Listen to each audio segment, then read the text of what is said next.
വൈകുന്നേരം 7 മണിയായപ്പോൾ അളിയാൻ കൂൺ കൊണ്ടുവരുന്നു. പെങ്ങളെ നല്ലപോലെ കഴുകിയിട്ട് മഞ്ഞപ്പൊടിയൊക്കെ ഇട്ട് വേവിച്ചിട്ടാണ് കൊടുത്തിട്ടേക്കുന്നത്. അപ്പോൾ ഇന്നുണ്ടാക്കാൻ പോകുന്ന ഒരു കൂൺ റെസിപ്പിയാണ്. ഹലോ മച്ചാമാര മച്ചത്തികൾ, എല്ലാവർക്കും എൻ്റെ പുതിയ വീഡിയോയിലേക്ക് സ്വാഗതം.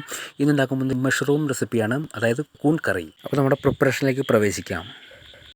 ആദ്യമായിട്ട് ഒരു കുഞ്ഞു ഡവറുടെ പകുതിയോളം മല്ലിപ്പൊടി എടുത്ത് പാൻ വെച്ച് ചൂടാക്കി എണ്ണ ഒഴിച്ച് അതിലേക്ക് മല്ലിപ്പൊടി ഇട്ട് നല്ലപോലെ വഴറ്റി മാറ്റി വയ്ക്കുക. കുറച്ച് വെള്ളം അത് ഇതിലോട്ടല്ല, എനിക്ക് കുടിക്കാനാണ്. ഇനി ചെറിയ ഉള്ളി അഥവാ വെങ്കായം ഇതുപോലെ തോല് കളഞ്ഞ് മാറ്റി വയ്ക്കുക. അതുപോലെ തന്നെ വെളുത്തുള്ളിയും തോല് കളഞ്ഞ് മാറ്റി വയ്ക്കുക. ഒരു കഷ്ണം ഇഞ്ചിയും തോല് കളഞ്ഞ് മാറ്റി വയ്ക്കുക. ഒരു ശകലം കുരുമുളക്, 3 പച്ചമുളക്. ഇത് ഒരു തക്കാളിയാണ്, അല്ലാണ്ട് സൂര്യനല്ല കേട്ടോ. ഇനി തക്കാളി 4 കണ്ടിച്ച് ഒരു ജാറിലോട്ട് ഇടുക. ഇനി പച്ചമുളകും 2 പൊട്ടിച്ച് ജാറിലോട്ട് ഇടുക. ഇനി രണ്ടിനെ ഒരുമിച്ചടിച്ചൊരു പാത്രത്തിലേക്ക് മാറ്റുക. നേരത്തെ വഴറ്റി മാറ്റി വെച്ച മല്ലിപ്പൊടിയിലേക്ക് 1 ടീസ്പൂൺ മഞ്ഞൾപ്പൊടി ഇട്ട് നേരത്തെ നമ്മൾ മാറ്റി വെച്ച വെളുത്തുള്ളി, ചെറിയ ഉള്ളി, ഇഞ്ചി, കുരുമുളക് എന്നിവ ചേർത്ത് നന്നായി അടിച്ചെടുക്കുക.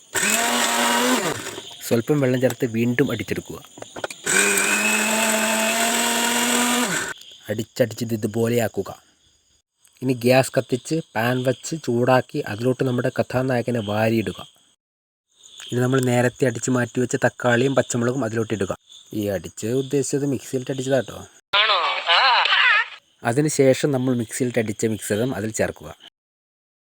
ഇനി അതിനെ മൂടി വയ്ക്കാൻ അനുവദിക്കുക. ഇനി തുറക്കാൻ പോവാണ്. ആഹാ, പൊള്ളിച്ചെന്താ സ്മെൽ! അരേ വാ! ഇനി ദിവനെ അങ്ങോട്ട് ഇളക്കി മറിക്കാം.